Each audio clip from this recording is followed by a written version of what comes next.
This government meeting is brought to you by Eastworks and our local cable subscribers.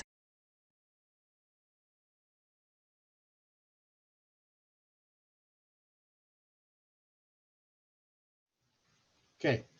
All in favor of approving the minutes, say aye with a hand. And Louise, I can't see you, but I assume you're okay with that, Louise. Thanks, Louise. Public speak. Is there anyone out there looking to speak with us about an item that is not on the agenda? Anyone out there, Cindy? No. Great. Okay. Financial report. And just to let you know, the recording was on and off because I realized I was recording to the computer and not to the cloud, so I had to switch it. Okay. Okay.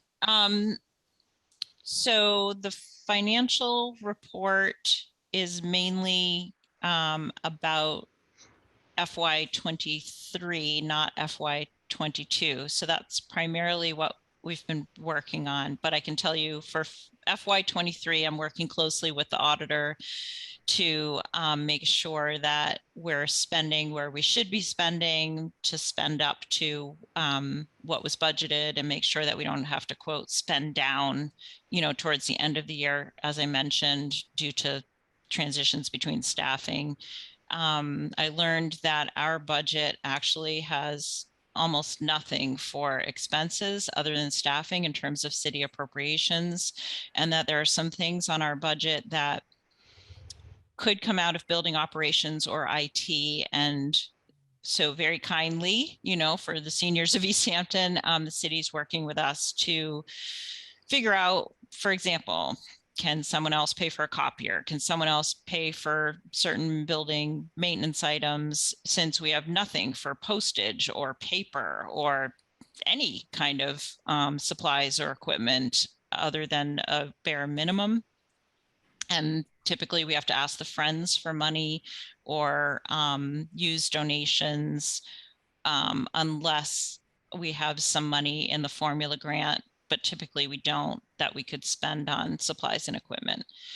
Also in FY22, we have the earmark of $30,000 that can be spent only on furniture and furnishings, was meant for a new senior center location.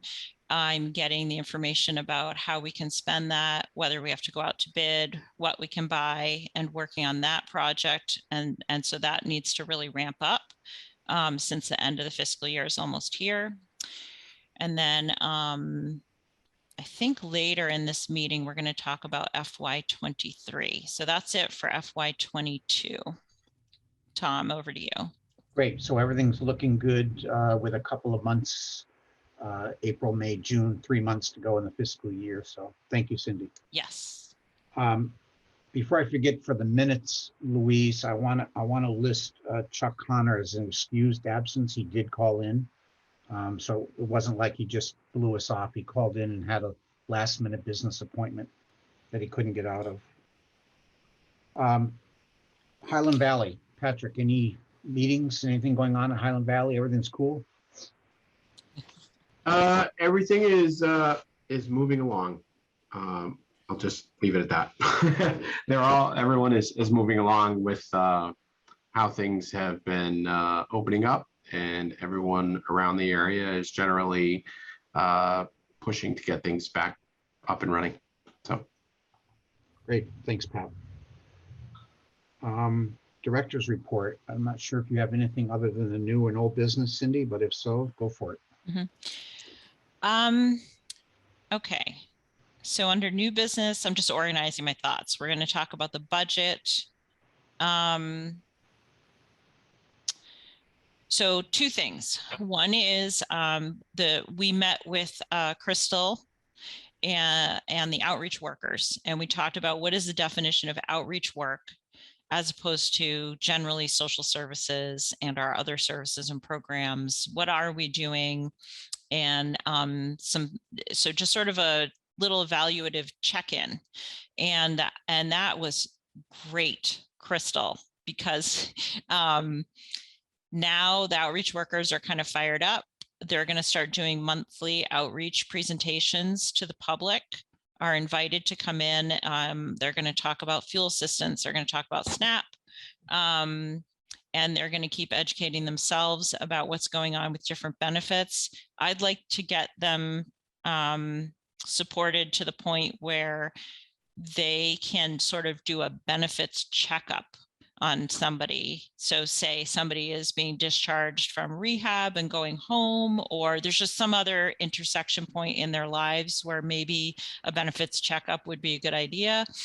Also, we're talking about how we're different, so we don't have a meal site or food and nutrition coordinator. Our outreach workers work significantly on that. That's just the way it is right now. It's helpful to hear, that how other places are organized. So our outreach workers are involved with the Mass Councils on Aging outreach meetings and learning from those. So I have hopes that we will figure out how to most productively and beneficially use our outreach workers' time, knowledge, and help them learn more so that program can be really strong. So thank you, Crystal, for kicking that off, and I'm sure we'll talk to you more in the future. The other thing is that I don't know how much this board works on policies for the center. We have participant use policies, which are significantly behavioral about using the center. We have transportation policies. I created COVID policies together with the city to update them, and with the attorney. Other centers have significantly more policies than we do. And so I wanted you to know that the Western Mass directors have a go around about policies. We've been sharing our policies. I've been looking at our policies, and I just wanted to make sure before I implement any new policies or revise them or add to them, what is the board's role in policy making or policy review?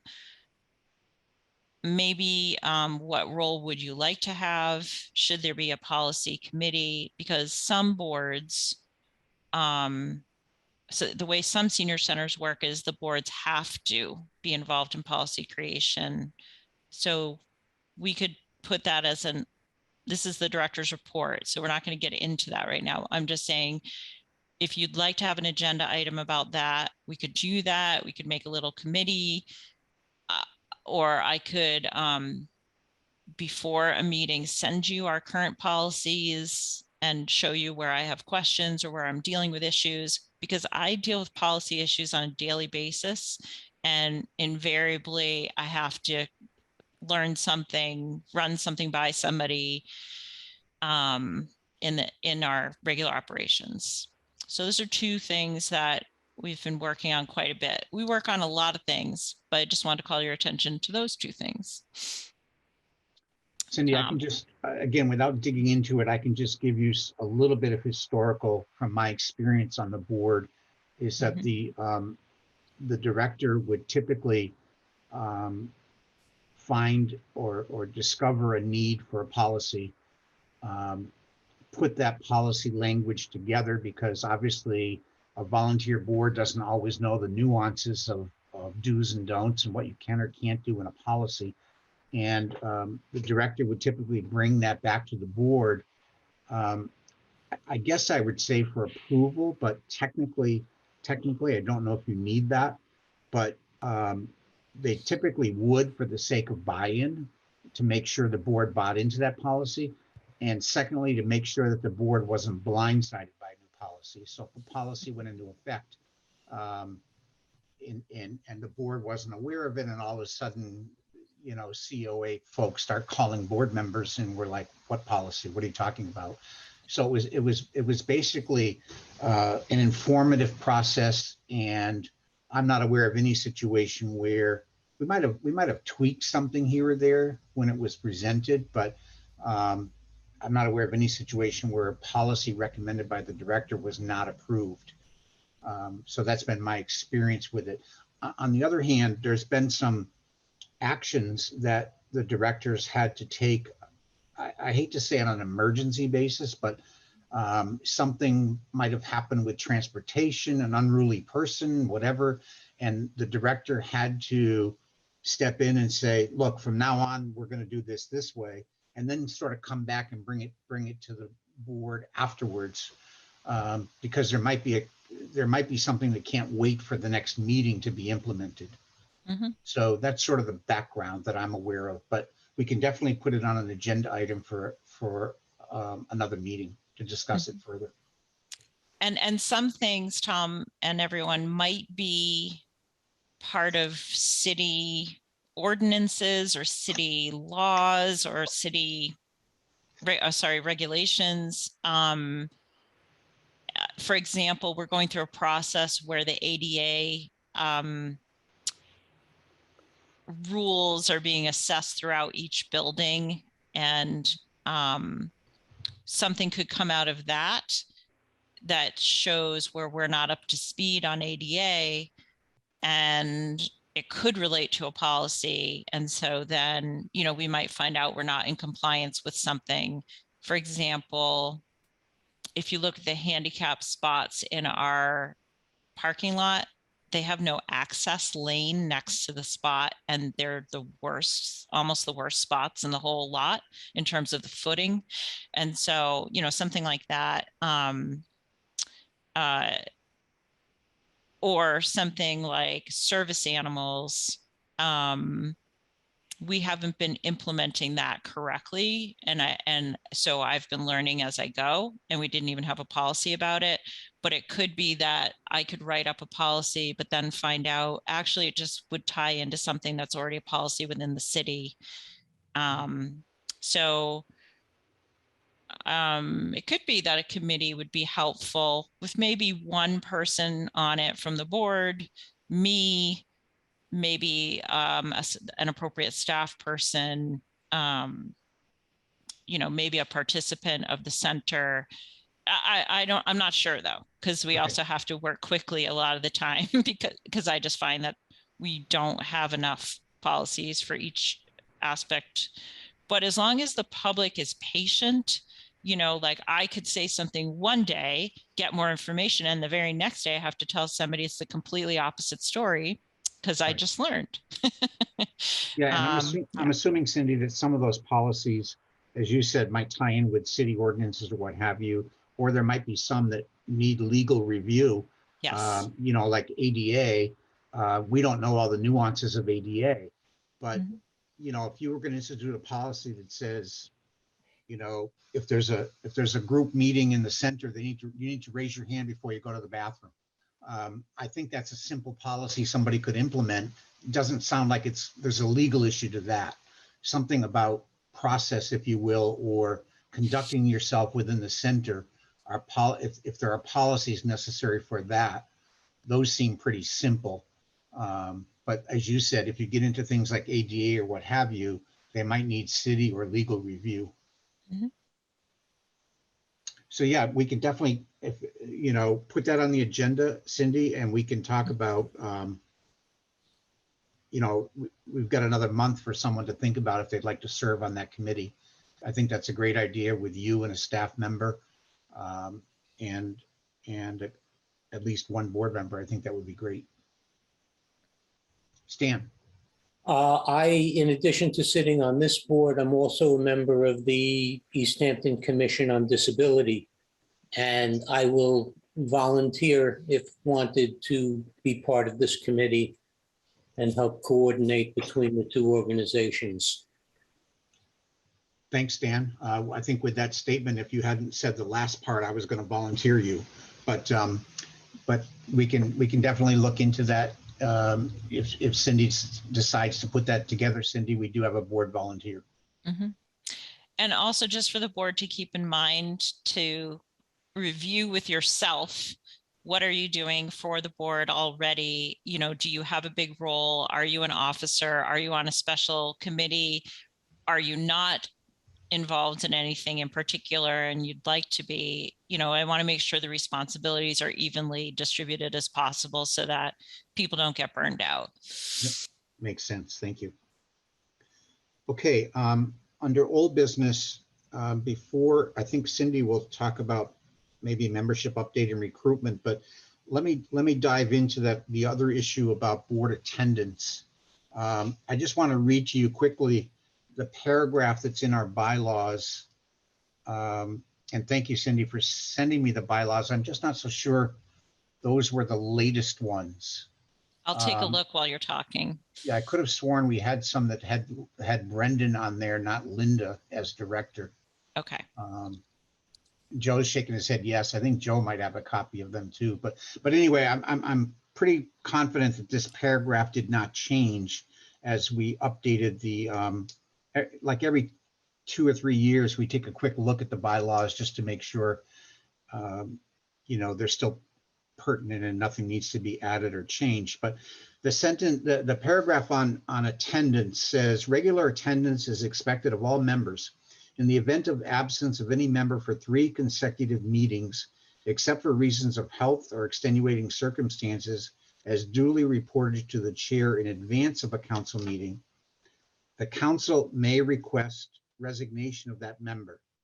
6 absences during any calendar year may cause the council to request dismissal of that member through the mayor. So I read into that when someone has missed 3 consecutive meetings, we could reach out to them and request their resignation. If they've missed 6 in any calendar year, doesn't have to be consecutive, that we could then apparently request dismissal through the mayor's office. So we do have,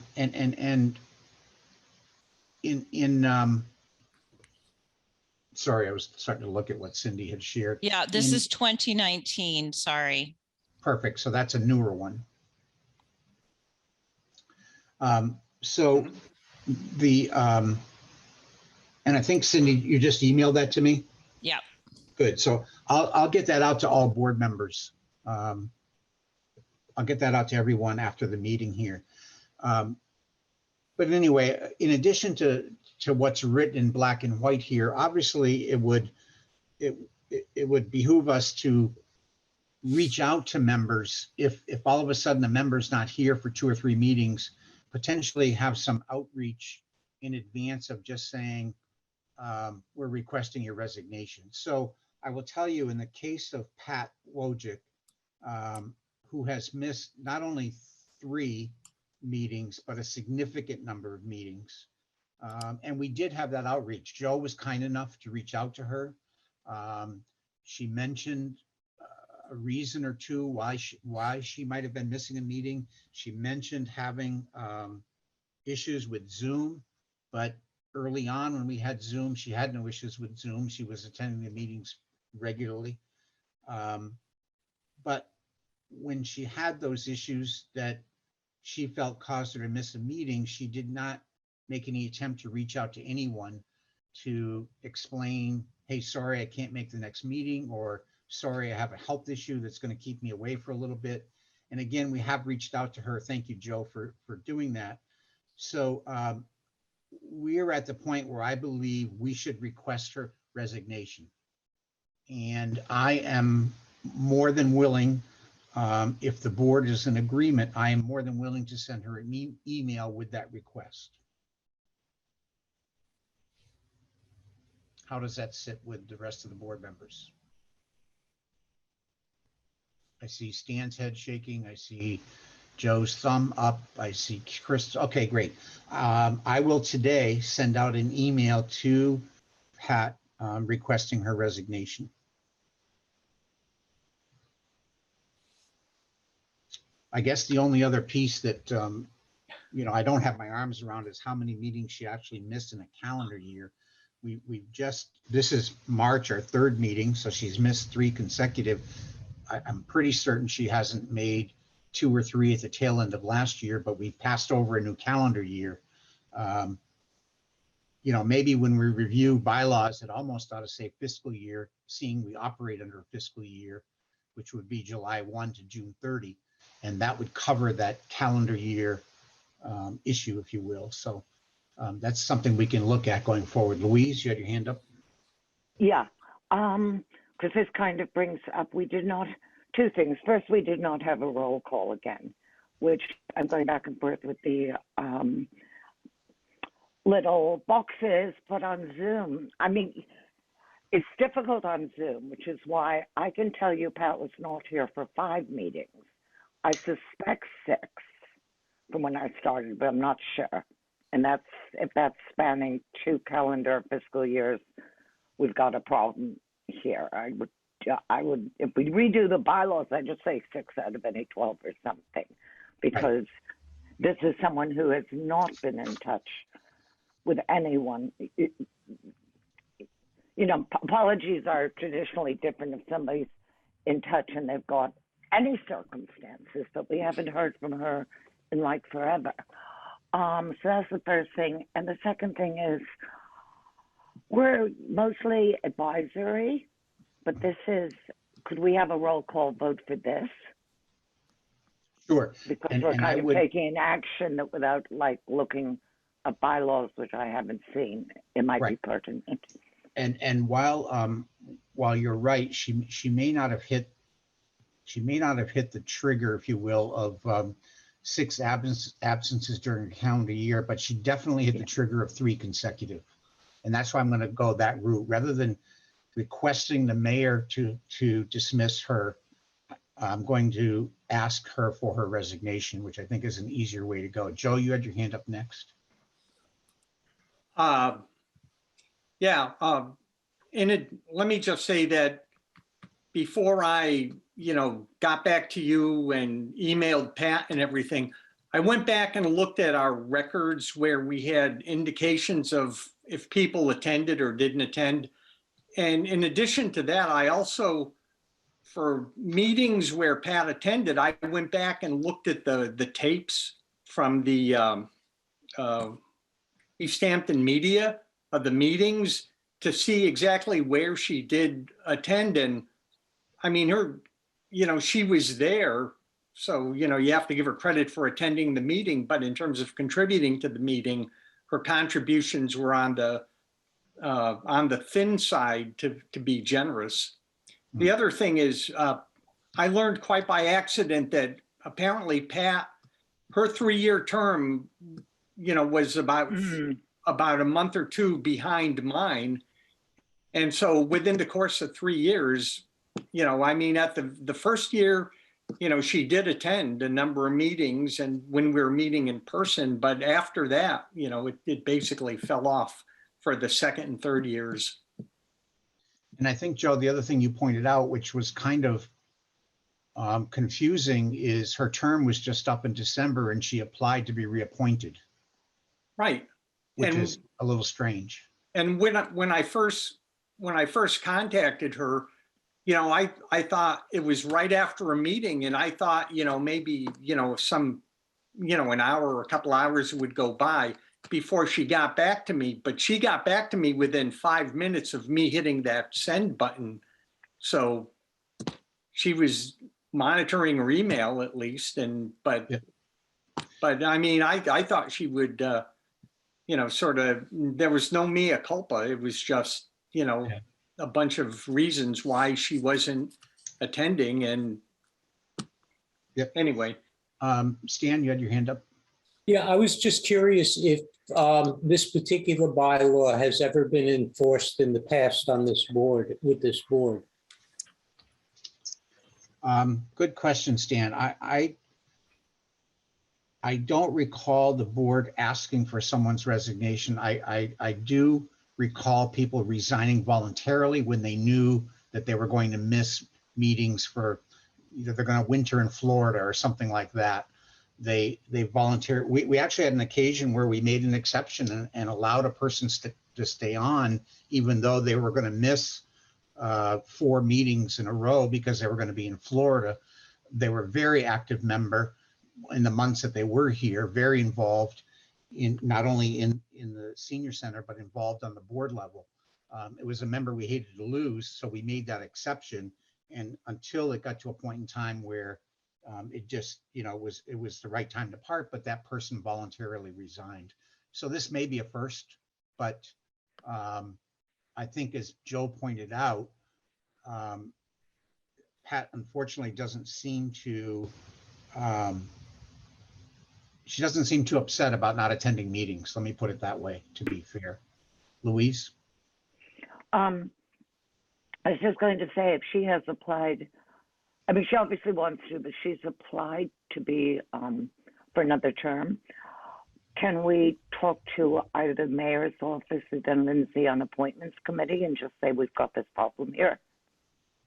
And they can maybe get her to either attend or, you know, Yeah, because they don't know what's going on. I did tell Joe I was going to reach out to the mayor's office, and then we played a little bit of tag, but when I reread the bylaws, Louise, I would prefer to go the route allowed in our bylaws, which the first route to go is to request her resignation based on missing 3 consecutive meetings. I don't necessarily need to get the mayor's office involved unless she doesn't offer her resignation.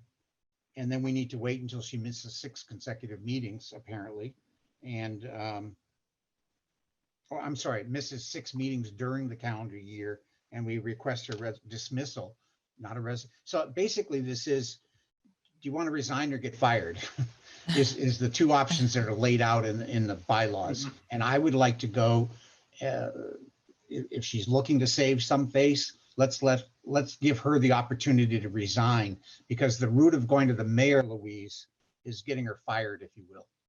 So I prefer. Okay, I was thinking, well, we can also, I mean, the mayor's office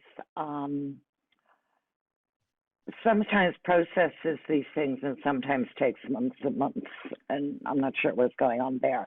But it almost, I'm not suggesting that we officially, I mean, I think we should officially ask for a resignation. I just think informally and quietly we should have the decency to let them know what's happening. I have no problem doing that. I can CC the mayor, but I prefer to talk to the mayor rather than CC her. Yeah, exactly. I can do that. Stan?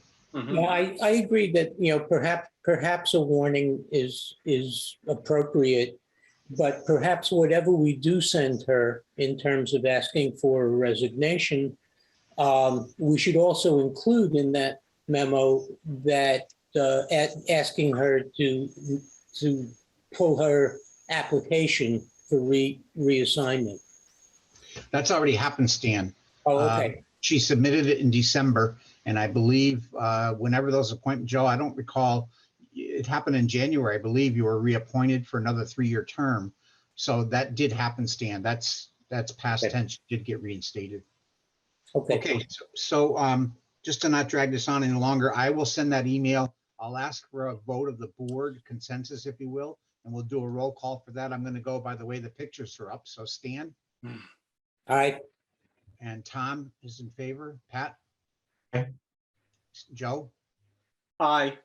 Louise? I think she said aye. And Crystal? Great. Okay, thank you very much. I will take care of that today. Cindy, did you have something to offer on membership update and recruitment? Yes. This is my first experience actually staffing a city appointed board like this. I'm trying to think. So I've been on a library trustees board, and which is like not, I don't know if it's the same as it is in Easthampton in terms of how much of a city board it is. But you do have to run for election and then a town meeting member in Montague. And what I can say after all those experiences is that these are important positions. It is very important to not have vacancies that go on or people who don't show up, because even if this board doesn't make decisions, I, as the director, look to this board for expertise and guidance in some ways, and in other ways, you're a sounding board for ideas. And what happens at the senior center is a community center of the city. It's very important that what we do here reflect the needs of older residents and caregivers and providers. there's a lot of people in Easthampton. I think it's up to 33% who are 55 and up, and soon that's going to 40% of the residents of Easthampton. So we're talking about resources that the community can have an influence on how they're used by being part of this board. So I don't think it's a good look to have vacancies that go on and on. How do we get more people to fill those vacancies? I'm not sure, other than to publicize them. And so depending on what you think is good for recruitment, I mean, I could advise that we could do a press release about the senior center and our programming, what we're doing since we reopened, and mention that there are openings and what this board does, and try to get an article about that. We could have one of you be interviewed and maybe give a quote about serving on the board. There's definitely a lot more we could do to publicize the openings and encourage people to join. So I would just say, if you want me to include that the next time I do a press release, if one of you or more than one wants to volunteer a quote or something, you can email that to me. If you have any thoughts about recruitment, I'm happy to help as sort of the de facto publicity manager of the place. So let me know. Louise? Yeah. I There you go. got it.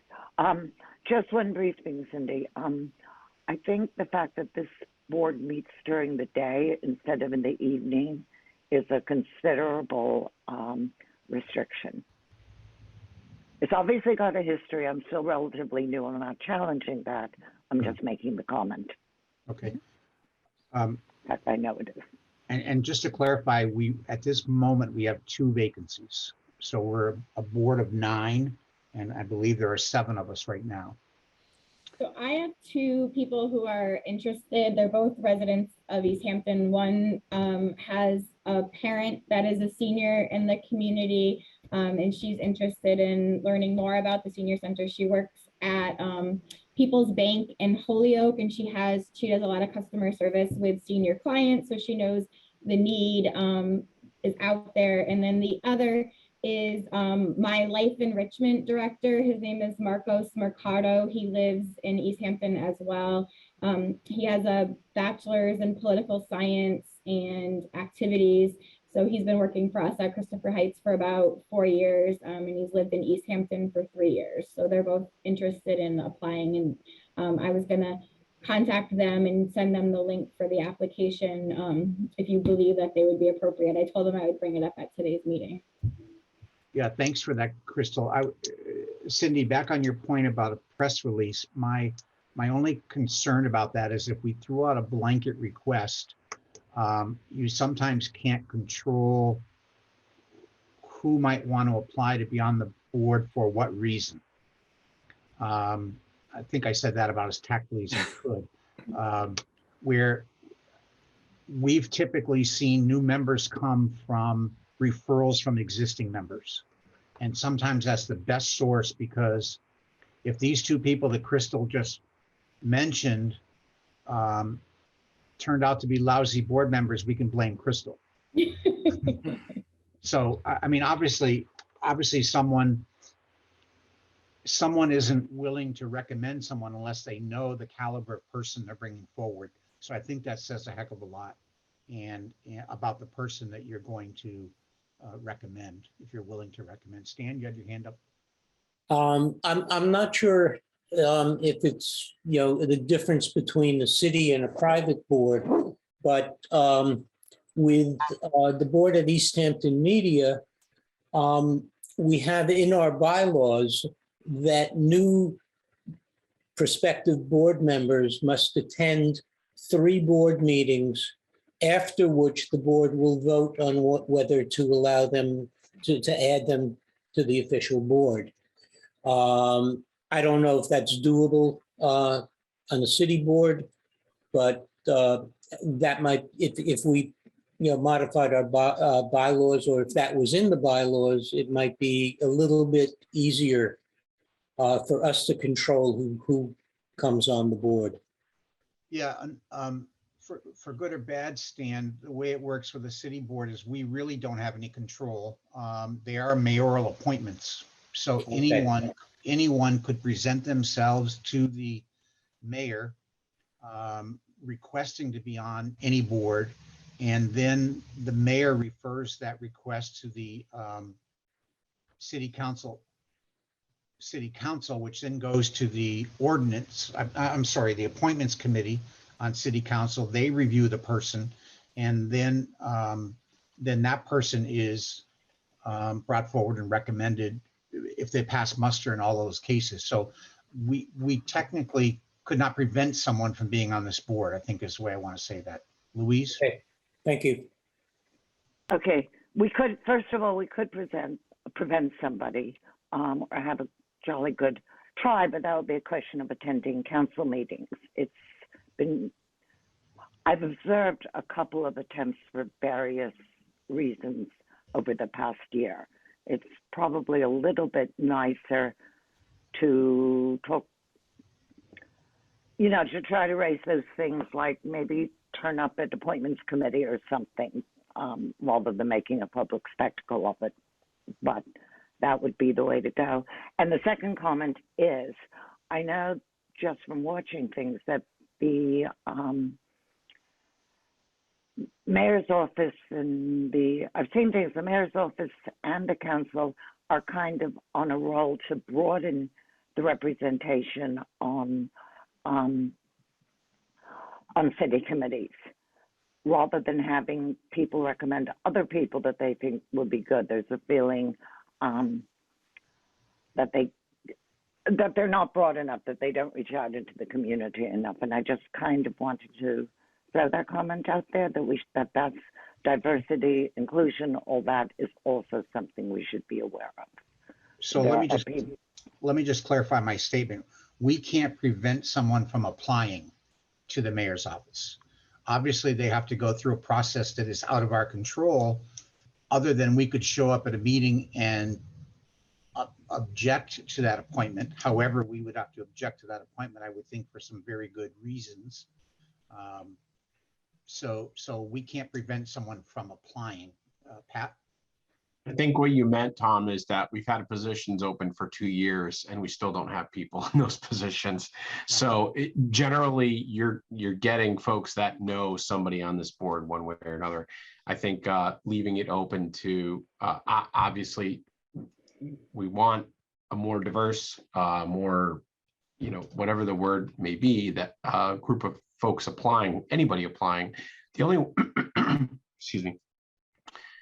The only one thing I thought of, and Cindy, you had the piece up there, and I was almost trying to text you, like, stop scrolling, because I was trying to read something, but it was too late. That there, I thought, and I could be wrong, wasn't there an age requirement at some point? And maybe I'm just making that up in my head. It's been a long week. Yeah, it's right there, Pat. Right there. The first sentence. It's just 51%. It's not everyone. Okay. All right. 51%.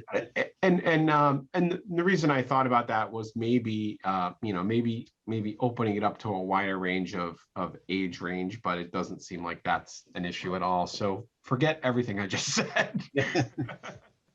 I think the two folks that, and I know Crystal just gave a brief background.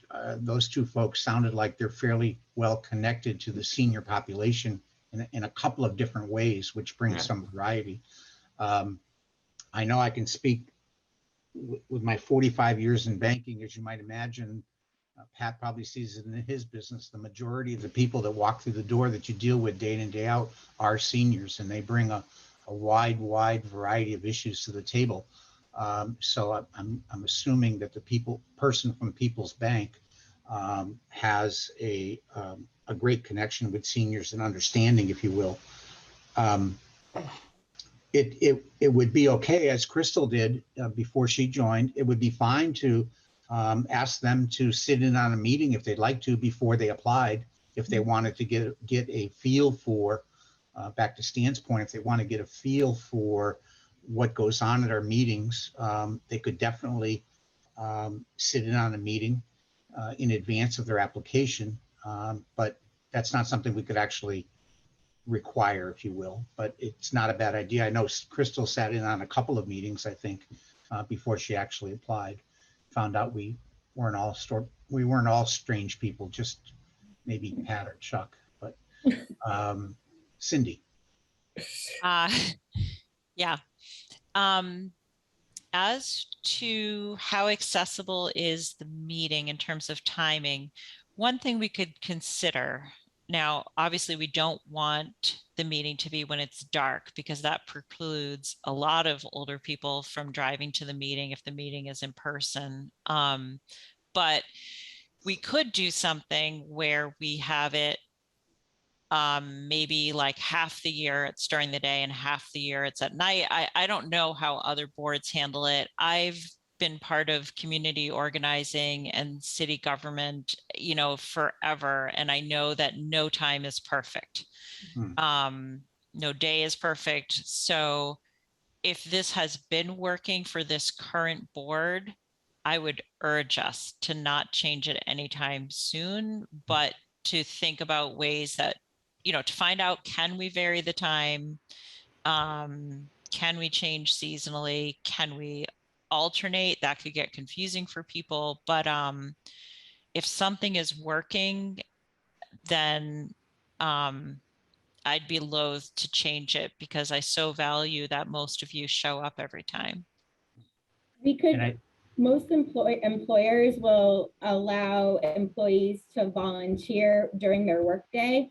So if we drafted a letter on behalf of the board of directors to somebody's employer requesting that they be allowed to volunteer 1 hour a month, I know any employee that brought that letter to me, I would agree to it. And I know the banks like Easthampton Savings Bank lets their employees volunteer. Florence Savings Bank does as well. So I have a feeling that if we just, drafted a letter on behalf of the board saying that it's a set monthly meeting, it's from this time, would you please allow your employee to attend, that it wouldn't be a problem. Yep, I agree. Louise? Okay, I think that, Crystal, I think that's only a certain type of employer that presumes a certain kind of professional job that the person has. And if I don't know what the demographics are, but if we're looking at Easthampton, okay, at large, and we'd like to get broader representation, that's not necessarily going to be true. I mean, and I don't want to say anything against, you suggested two people that sound good and they have professional experience with seniors, but at the same time, the COA traditionally only represents a demographic portion of Easthampton, and there's an awful lot of seniors who wouldn't be caught dead near it, who just feel it totally doesn't serve them. Cindy, I'm sorry to say this, because given what's happened in the last year or two, I mean, you're barely keeping your head above water, and you're doing very well with the people who already, but it's, are part of that group that feels welcome at the center. But looking down towards the future, at some point, I really think that we should diversify, that we should serve a wider range of seniors, that there's an awful lot who aren't being touched, and it would be maybe board membership would be one way of starting that. And I will definitely shut up now. Okay, thanks, Louise. Okay, we're going to try to keep it moving so we can, we try to commit for those folks that are still paying Social Security to commit to our 12 o'clock if we can, or close to it. So I'm not sure what there was, Cindy, for an update on the senior tax work-off. I know that's on the agenda under old business. Joe, or was there an update? I'm going to set Joe a challenge. Joe, you have 30 seconds to give the elevator speech of what's happening with senior tax work-off. Okay, we had a meeting I'm trying to recall, it must have been over Zoom because I don't think we ever meet in person anymore, but with Cindy and the treasurer, Jen Gallant, and JP, the city council member who's also active in this. And we're looking at, just starting to look at how the program might be tweaked a little bit going forward into the next year. What are some of the issues? Nothing different from what I submitted last month. And we also learned this week that that Jen, the treasurer, is going to be leaving at the end of the month. So, which was a surprise to a number of us. So, but we have a process underway. So we're going to be looking at tweaking the program to make it work more smoothly. And that's all. So did I reach my time or? You did perfect, Joe. So real quick, Cindy, could we just keep senior tax work off on the agenda as old business? And it might be as much, Joe, it might be as you just saying no updates this month, but at least it keeps it in our face for when there are updates as it goes forward. So again, when we get to that part of the agenda, you might just say no updates this month, which is perfectly okay. But let's just keep it on there, Cindy, if that's okay. Okay, new business. Cindy, it's all yours on the 23 budget, and we'll give you more than 30 seconds. Thank you. Okay, so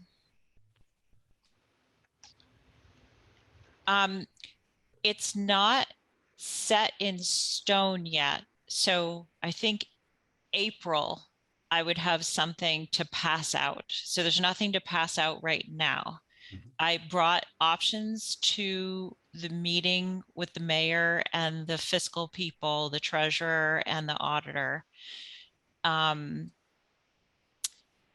an option for how staffing could be in FY23 was selected.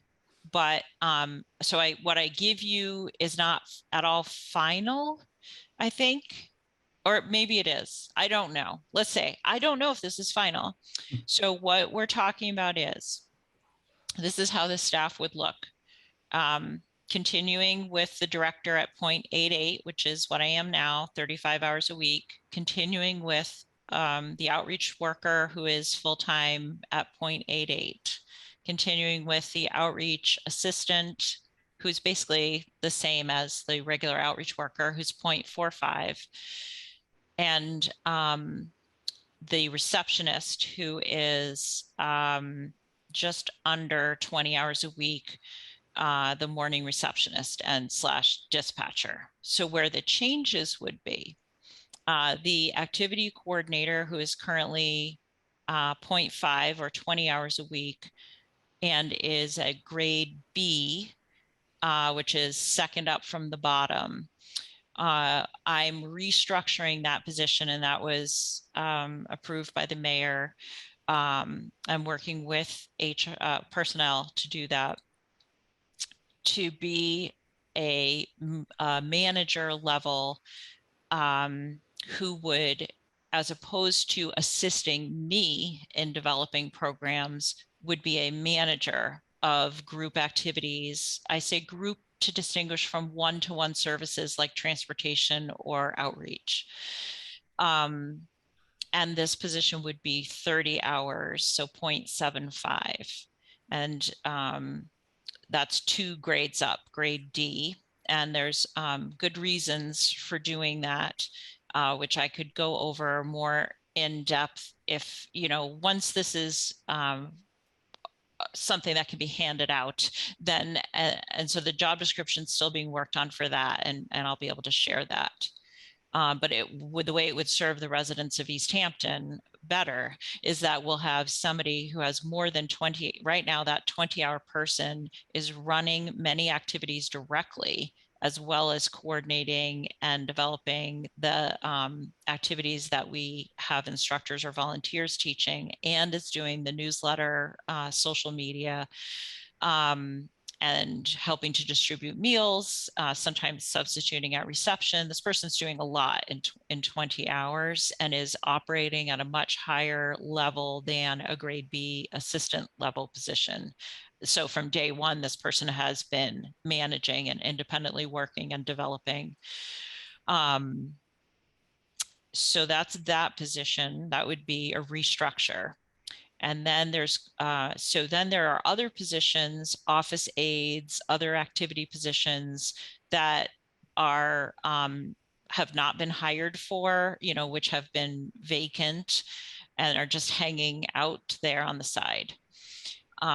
So to address the problem you've heard ad nauseum about, that we have no staff in the afternoon on reception or dispatch, and we have no help for a lot of the administrative work that goes on, so that basically I do all of that.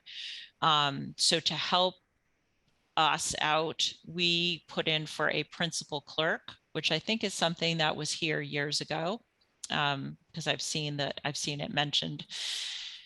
And that position is 35 hours, so 0.88, grade B. And that was also accepted Nice. in that meeting with the mayor. I worked with HR a lot on that. The job description still being developed. And the way that will serve the residents of Easthampton is that fewer calls will go to voicemail when we have volunteers who call out, or volunteer vacancies, or for example, senior tax work off ends in February or March, depending when people use up their hours. We'll have somebody covering the afternoons. We'll also have somebody who can relieve the activity coordinator, soon to be the restructured position, from having to physically set up and manage registration for so many activities. They'll be able to work on a lot of administrative stuff that I do now, freeing me up to improve our services, be out in the community more, and doing other important things that the director should be doing, like fundraising and grant monitoring and reporting. So how will we pay for those? So the principal clerk would come from the city appropriations, and the restructured more hours program person would be the same amount would go to their job from the formula grant from Elder Affairs that does now, and then the rest would be supplemented through the city budget. And it's always better, as much as possible, to have staffing be on the city budget, because otherwise the vagaries of, for example, that formula grant right now is $12 per senior. So if the population of seniors goes up or down, or if the state changes the formula, we may lose money from that grant. And certainly it isn't going up in amount per elder. Other changes to be aware of: the transportation program is, I think it's basically going to be very similar. We're just working out some fine points on that. But we are going to, and this would make some difference in the budget. We're working as fast as we can to get as many volunteers as possible, driving people to medical appointments, particularly out of the original service area, so that our drivers don't have to be hung up for long periods of time in Springfield or somewhere else. And so we're working through, I'll have more of a report on transportation and what it's like now and what it will be like next year soon. And then, as I referred to earlier, our expense side, as opposed to the staffing side, the departments, you probably saw the letter, were instructed to take your current expense budget, which for us was, I want to say, somewhere around 4,000 or less. I'm sorry, I don't have it in front of me. 1%, 2%, or 3% increase. Last year, there was a 2.5% decrease. So the mayor recommended a 3% increase for us, and recommended that things like copiers and building repairs and maintenance come off those expenses so that we could use those expenses for the other things that other departments aren't going to cover, but maybe IT and building ops can handle some of these other things. So all those meetings are happening right now. So for example, our copier, which was bought by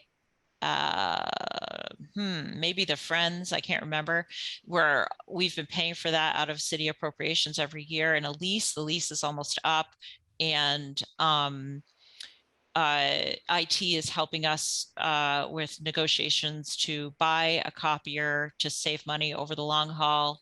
I don't know, maybe we would lease it, but they would cover that. That would be a huge relief because of the, say, 4,000 that we have for our total expenses. Almost 3,000 of that just goes to the copier every year. So you can imagine we could buy supplies, we could buy postage with that money. Let's see. Capital. So the instruction was, to look at the capital improvements projects you have hanging out there and what is it that you need. So I worked closely with IT on one, and they're going to, so this project would come out of IT, but it's for the senior center. The Wi-Fi upstairs is terrible and aging, and the Wi-Fi downstairs is non-existent. So they would do a project to make sure that there's strong Wi-Fi throughout the building. And there might be other tech improvements that they would make that I'm not educated enough to describe to you right now, but that would come out of them. There is a capital project outstanding to buy another vehicle. So I revised that because there was the information that we need to be looking toward hybrid or all electric vehicles as we bring on new vehicles. So I'll be working with the Chief Alberti at the police department to talk about what's the best way to try to buy a new vehicle. So over time, we have two wheelchair vans that need to be replaced that are both aged, and one could be purchased through the PVTA grant process, and then the other could be a capital project through the city. And hopefully that one at least could be significantly smaller and more fuel efficient, because we don't have a smaller wheelchair van when you're just transporting one or two people. There are other capital projects that will be, well, when you think about the building, now that we're not moving to Manchester Hardware, there's significant repairs and projects that need to happen here if we're gonna, as I look around, if we're gonna keep living here. So we'll be talking with DPW and the mayor about what repairs, what maintenance, and then if there are capital projects that come out of that conversation, I don't know what they are yet, but that's why there isn't one for that, because we need to have a conversation. So those are the three parts: staffing, expenses, capital projects. I see the time and that it's 12. I hand it over to you, Tom. Thanks, Cindy. Those are some great accomplishments. Great accomplishments in getting those revisions, if you will, to existing positions or additions. It's a great restructuring, and I'm sure that's not an easy task with all of the players involved at City Hall, but thank you very much for those efforts in getting that the way I have to assume that you would have liked it. So thank you very much for that. Any questions, comments at all about some initial budget presentation? Stan? Well, I have a comment, a suggestion about what Cindy was just talking about in terms of transportation, driving, volunteering, et cetera. As you know, I'm also part of Easthampton Neighbors. And we recently realized that at the current time, probably as a result of COVID, we have a whole lot more people on our volunteer list than we have on our people needing help list. And, we have started talking about providing support to the senior center in ways that would perhaps increase our member in return for taking over some of the responsibilities for driving people to medical appointments or shopping deliveries and stuff like that. And we're open to talking about that going forward, and that might help with the overall employment of people for the senior center and, the budget for that. So if there is a way that we could work together, we're open to talking about it. Thanks, Dan. Any other questions? Great. Thank you very much, Cindy, for that. I would, under other, I'm going to go back to where we were discussing at the beginning of the meeting. I did have an email from the mayor's office about looking forward as to what might happen to meetings as summer approaches. Some are talking about a hybrid model. Some are looking at in person. And I can't tell you much more than that. I don't know if Zoom will continue as an option. I know that some of these discussions actually come out of the state as far as to what's allowed based on open meeting laws. But I was asked as chair to get a consensus of how folks felt about in-person meetings at some point in time in the future. We cannot meet at the senior center and do a hybrid meeting. The technology is not there. The technology is only at 50 Payson for a hybrid meeting where some of us are there in person and some of us are there virtually. Joe, you had your hand up? Yes. I took the open meeting law training end of last week, or I guess it was probably last Tuesday. And in that meeting, in that training, they made an explicit reference to it being some sort of state law or some mandate that required, like Zoom training or something like that. So yeah, that is controlled by the state as to, what will be allowed. So that's the only thing I want to say. Right. Stan? As far as hybrid meetings from the senior center, I do know that the senior center has a fiber optic line connecting it to the rest of the Easthampton network. So that's a big piece of technology that would be important for hybrid meetings. And probably the equipment that used to be installed in the 50 Payson City Council chamber was replaced this past summer, this past year. And the old equipment may be available to install at the senior center and set up for hybrid meetings in whatever, the boardroom is there. So, it's not out of the question that we could do hybrid meetings from the senior center. Cindy? Anything that we do needs to be upstairs so that everybody can participate, because people with mold allergies cannot be in the basement. So just to be aware that if we meet at the senior center and we meet upstairs, then it's just challenging because there are partitions in that room for staffing and there's people who come and go. If you want to meet in person and meet hybrid, I would strongly recommend meeting at 50 Payson. I also wanted to offer that we could meet outdoors if that's allowed. We could set the tent back up here for the warm weather. So these are just some options. Yeah, I think, Pat, go ahead. Well, I was just going to ask a silly question, and I think you answered it, Cindy, kind of.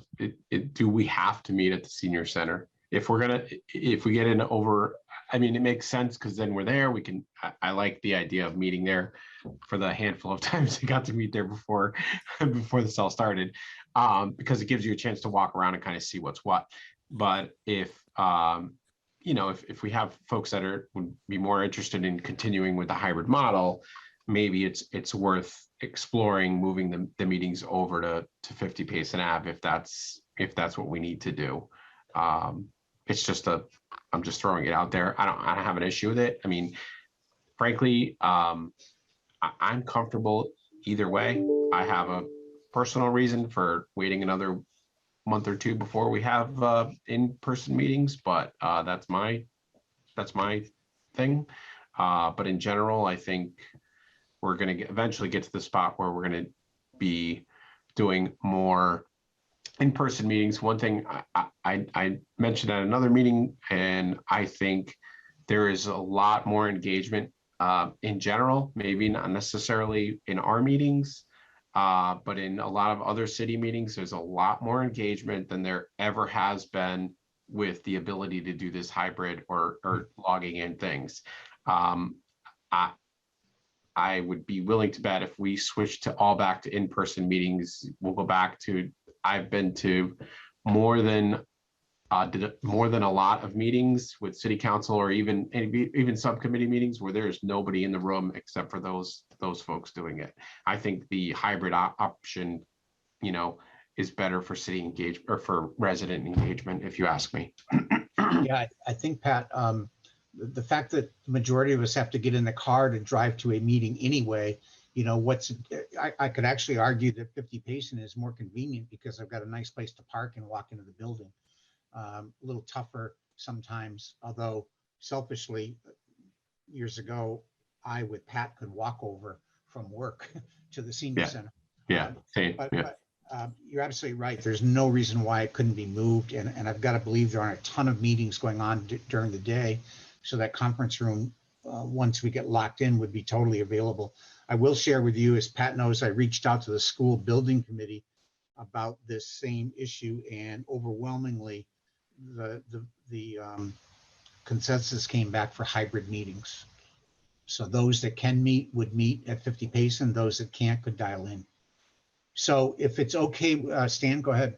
Certainly hybrid meetings would go further than in-person meetings in terms of the needs of the disabled community in Easthampton, and also probably some seniors who can't necessarily get to public meetings that easily. Yeah, good point. Good point. Louise? It was just said, questions on accessibility and disability and everything. And I would add,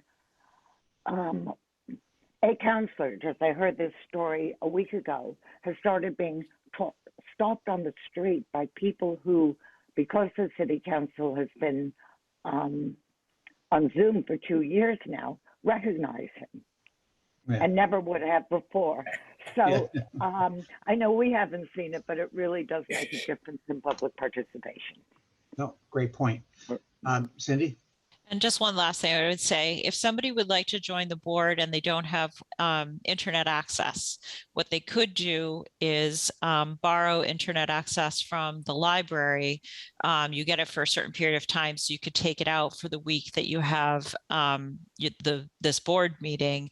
And we, the senior center, are happy to loan the device needed to participate. So people should not, if they can only participate online and they just don't have access, and then if they need to learn how to use the device, we are going to have a program where high school students are going to be coming here in the afternoons and having sort of open time to help people with their devices in a safe way. You know, no financial information will pass from person to person, anything like that, but they will be educating people. So there are resources so that people, anybody in Easthampton can participate. It's just obviously it takes more time and effort to do so.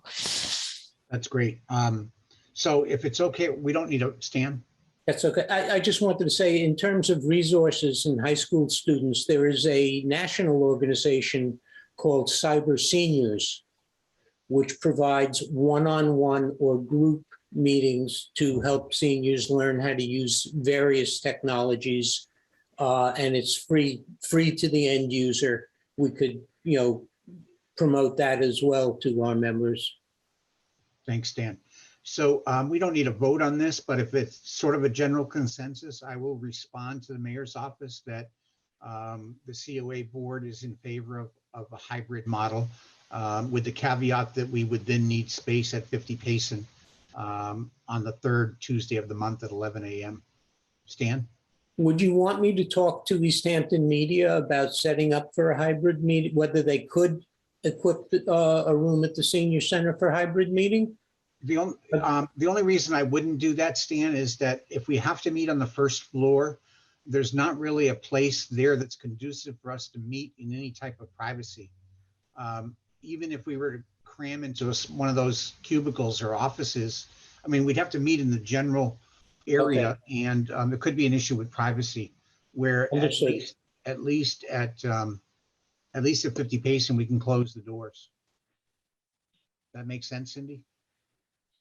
Yeah. The other thing is, and if any additional wiring is going to happen here, it's well worth having a conversation with IT. Sure. There's somebody there who's very good and understands about cable access, and I do somewhat too. And so we could have a little side conversation about all the ways in which our other programs and services might benefit from that, from a hybrid model or not. So let's keep talking. Yeah. Okay. And just to clarify, when I say privacy, I mean, obviously our meetings are public, but I'm thinking more of noise and interruptions and things like that would distract from the meeting, or we distracting others that are there. So, yes. Pat, did you have your hand up? You're scratching your ear? Okay, great, thanks. Okay, thanks everyone. That was a lot to cover. If there's nothing else, I would ask for a motion to adjourn. Our next meeting is April 19th. You should have all gotten the link to of all the meetings that Cindy sent out, go out quite a ways. With the help of one of my kids, I was able to get that into my calendar with the Zoom attachment. So now the question is, can I find it at our next meeting? But I'll do my best. Is there a motion to adjourn? I make a motion to adjourn. Pat makes a motion and Joe seconds. And Stan thirds. All in favor of adjournment? All in favor of adjourning, say aye. Great. Thank you all very much. Thank you. Tom, do we need to take a roll call vote? To adjourn? No, I hope not. No. Louise, do we need Louise, to do that? I went to the same meeting and no. Okay, good. This government meeting is brought to you by Eastworks and our local cable subscribers.